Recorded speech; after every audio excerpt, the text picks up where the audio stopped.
ప్రియమైన దేవుని పిల్లలారా, ప్రభువైన యేసుక్రీస్తు వారి పేరట మీ అందరికీ వందనాలు. ప్రభువు పేరట మీ అందరికీ శుభములు, దీవెనలు కలుగునుగాక.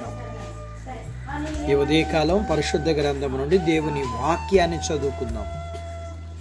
మత్తయి సువార్త 4వ అధ్యాయం 4వ వచనం చదువుకుందాం. మనుషుడు రొట్టె వల్ల మాత్రం కాదు కానీ దేవుని నోట నుండి వచ్చు ప్రతి మాట వలన జీవించును. దేవుడు తన మాటలు మన కొరకు దీవించునుగాక. ఆమేన్. ప్రియమైన దేవుని పిల్లలారా, ఉద్యోగాలు వ్యాపారాలు చేసే క్రైస్తవులకు మీరు దేవుని పని చేయవచ్చు కదా అని అడిగితే, దేవుని పని చేస్తే మా కడుపు ఎలా నిండుతుందని దేవుణ్ణి ఎరగని ప్రజల్లాగా తిండి కోసం బట్టల కోసం విచారిస్తుంటారు. కడుపు నింపుకోవడానికి చేసే పనుల్లో క్రైస్తవులకు దేవుణ్ణి ఎరగని ప్రజలకు ఏమాత్రం తేడా ఉండదు.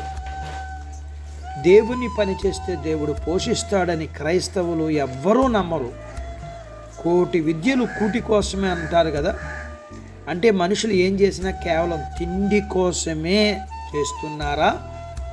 తిండి తినకపోతే చచ్చిపోతారా? ఇందులో ఏమాత్రం అనుమానం లేదు. అయితే తిండి మాత్రమే మనుషుల్ని బతికించదు. సీనాయి కొండ మీద 40 రోజులు దేవునితో గడిపినప్పుడు మోషే తిండి నీళ్ళు లేకపోయినా ఆయన ముఖం ప్రకాశించినట్లుగా చూడగలం. యేసు ప్రభువు వారు అరణ్యంలో 40 రోజులు ఉపవాసం ఉన్నప్పుడు, ఆయన ఆకలి ఉన్నప్పుడు సాతాను తిండి విషయంలో ఆయన శోధించింది.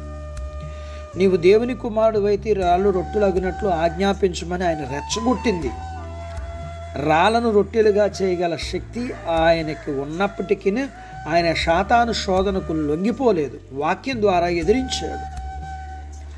మన అవసరతల్లో ఉన్నప్పుడు సాతాను మనల్ని శోధిస్తుంది.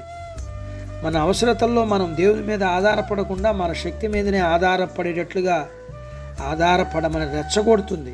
అందుకే అనేక మంది విశ్వాసులు అనబడిన వారు, దేవుని పని చేసే వారు తీవ్ర ఎక్కువ అవసరతల్లో దేవుని మీద ఆధారపడకుండా వారు ఆధారపడుతూ సాతాను చిక్కుల్లో చిక్కుకుంటారు. రాళ్ళను రొట్టెలుగా చేయగల శక్తి ఉన్న ప్రభువారు సాతాను మాట వినకుండా ఆహారమును గురించి వాక్యం ద్వారా సాతాను నోరు ముంచారు. జీవించే విషయంలో మన శక్తిని నమ్ముకోమని సాతాను పురుగొల్పుతుంది. అయితే దేవుని వాక్యమును నమ్ముకుని దేవుడు మనకు బోధిస్తున్నాడు. మనలో వాక్యం లేకపోతే, వాక్యం తెలియకపోతే సాతాను ఎదుర్కొనే శక్తి మనకు ఉండదు. అందుకే వాక్యాన్ని చదువుదాం, వాక్యాన్ని ధ్యానిద్దాం, సాతాను ఎదుర్కొనే శక్తిని పొందుకుందాం. అట్టి బాధ్యత దేవుడు మనకు దయచేయునుగాక. ఆమేన్. దేవుడు తన మాటలు మన కొరకు దీవించునుగాక. ఆమేన్. ప్రార్థించుకుందామే. నాతో పాటు ఏకీభవించండి. మమ్మల్ని మిక్కిలిగా ప్రేమించిన మా ప్రియ పరలోకపు తండ్రి, మీ పరిశుద్ధ నామమును బట్టి మీకు వందనాలు. ఈ ఉదయకాలం మీ పాదాల దగ్గర మీ లేఖనాన్ని నేర్చుకోవడానికి సహాయం చేశారు.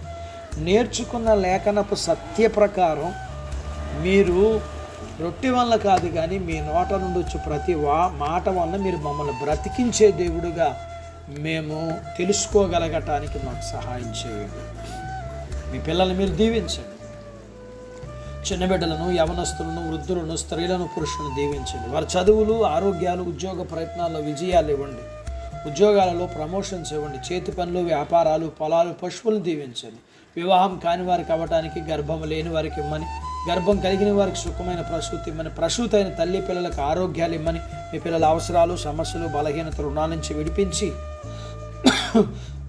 మీ పిల్లల్ని మీరు దీవించాలని యేసు ప్రభు వారి పేరట స్తుతించి ప్రార్థించి అడిగినవన్నీ పొందుకొని ఉన్నాము తండ్రి. ఆమెన్.